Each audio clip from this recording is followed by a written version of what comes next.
The National Weather Service has issued a tornado warning for Clinton County, Michigan. Effective until 6:05 p.m., the National Weather Service in Grand Rapids has issued a tornado warning for Clinton County in south central Michigan until 6 p.m. Eastern Daylight Time.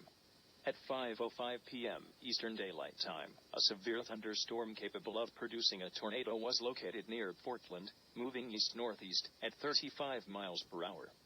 Hazard: tornado. Source: radar indicated rotation. Impact: flying debris will be dangerous to those caught without shelter.